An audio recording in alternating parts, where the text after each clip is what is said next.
Hello friends, তোমার সবাই কেমন আছো? আশা করি সবাই ভালো আছো। তো আমার চ্যানেল সুমাতা কিচেনে তোমাদের সবাইকে স্বাগতম।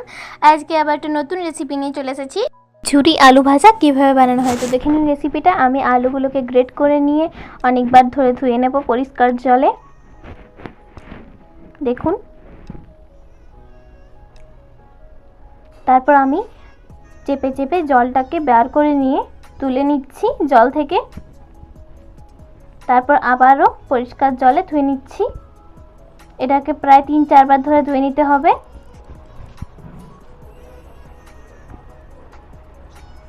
আলুটার মধ্যে জল থাকা চলবে না বেশি। এরপর তুলে নিচ্ছি।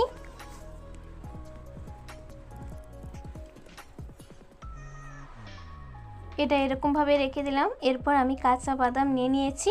এরপর আমি দিয়ে দিলাম তেলে। তেলটা কিন্তু হালকা গরম থাকে, যেন বেশি গরম থাকলে উপরটা পুড়ে যাবে কিন্তু ভেতরটা কাঁচা থেকে যাবে। তাই আমি লো ফ্লেমেই ভেজে নেব এটাকে। অনবরত নাড়াচাড়া করে নিচ্ছি।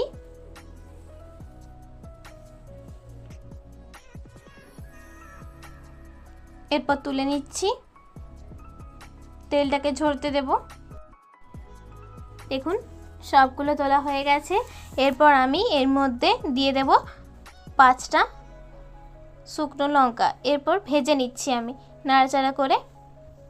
উল্টে পাল্টে ভেজে নিতে হবে, লঙ্কাটা যাতে না পুড়ে যায়। দেখুন, ভাজা হয়ে গেছে। এরপর আলুটা দেখুন কতটা ঝুরঝুরে হয়েছে, জলটা কিন্তু একদম ঝরে গেছে।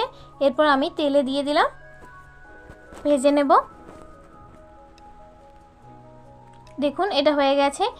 যখন দেখবেন এই আলুর ঝুরিগুলো ওপর দিকে ভেসে যাচ্ছে, তখনই জানবো যে এটা হয়ে গেছে। দেখুন,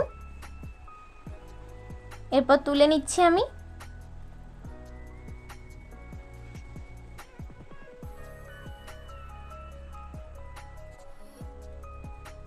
দেখুন, আরও একবার দিয়ে দিলাম। এর মধ্যে দিয়ে দেবো ফুড কালার। কালারটা দিলে খুব সুন্দর হয়।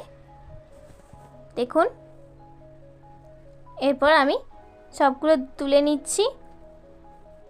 আগেরটাতে আমি ফুড কালার দিইনি, সেকেন্ড বারটাতে দিয়েছিলাম।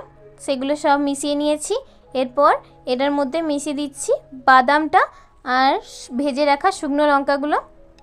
এর মধ্যে দিয়ে দিচ্ছি সামান্য পরিমাণ লবণ। এটি চায়ের সঙ্গে খেলে খুব সুন্দর লাগে। আপনারা অবশ্যই এটা বাড়িতে বানিয়ে দেখবেন। ভিডিওটি যদি ভালো লেগে থাকে তাহলে লাইক, কমেন্ট, শেয়ার, সাবস্ক্রাইব, পাশে থাকা বেল আইকনটিও প্রেস করবেন নিত্য নতুন ভিডিও পাওয়ার জন্য।